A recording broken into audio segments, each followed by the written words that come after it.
What's up, everybody? It's Steve from Nostalgia Kills. Ever since we dropped our promo video on this channel earlier this week, I've been getting the same question from lots of people. And that question is, why do you play like that? Just kidding. What kind of guitar were you playing in that video? So that's what I want to discuss in this video.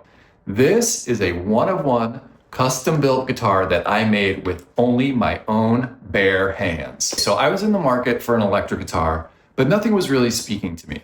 I knew what I wanted. I wanted something that sounded amazing and was versatile. I wanted something that was very lightweight. And I wanted something that looked as distinctive and as iconic as I wanted it to sound. So I decided I would try to build it myself.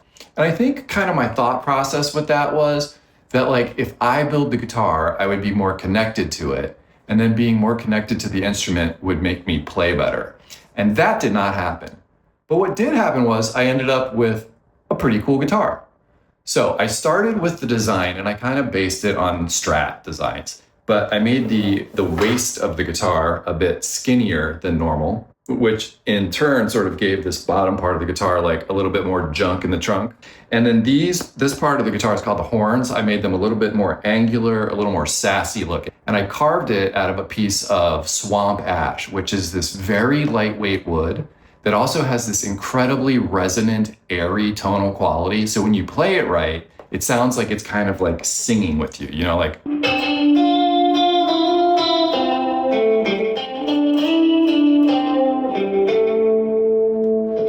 I had the wood picked out, I carved it, then started thinking about the accessories. So I wanted a Kaler bridge, which is this thing right here. I wanted Pearly Gates pickup. They're very high output pickups, but they're also very versatile. So they sound good when you're playing clean, like this. Kind of like that glassy tone. But then if you want to get a little bit more aggressive, you can play like this.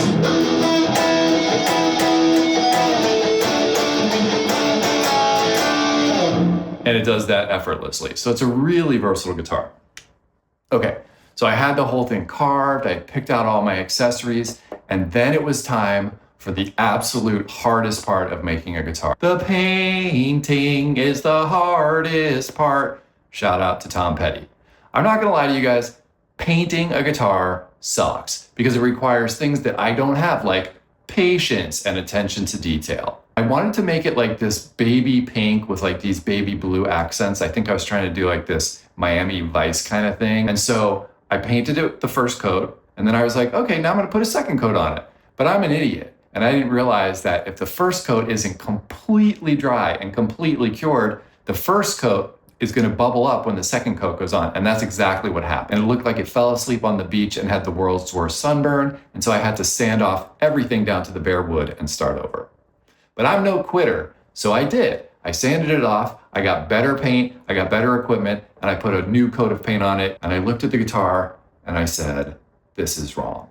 The color did not go with the overall vibe of the guitar and the way I thought it was going to sound, and I didn't know what to do. So I stripped off that second paint job, and I put the guitar on my workbench, and I just kind of sat there and stared at it for a couple of nights. And one night, my eyes kind of fell on the wood grain of the guitar. And it hit me. Just stain it. Let the wood shine through.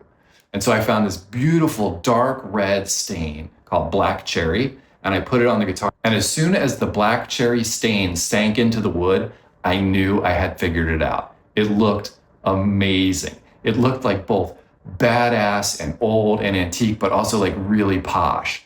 And I realized I had to rethink the color of the accessory. So I outfitted all the accessories in gold.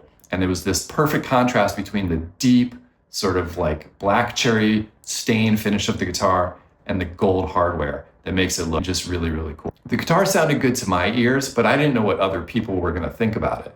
So I took a deep breath and I brought the guitar to band practice, which is kind of like taking your baby to a job interview, which is a weird thing to do. And I was prepared for the guys in the band to hit me with one of these or one of these. But that's not what happened.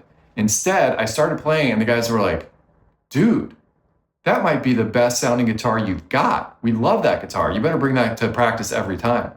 And that is like bringing your baby to a job interview and then your baby gets the job, which is amazing. So that's the story of the mystery guitar and the Nostalgia Kills video. I hope you enjoyed a peek behind the curtain of Nostalgia Kills. If you did, throw us a like. Please subscribe to the channel if you haven't already.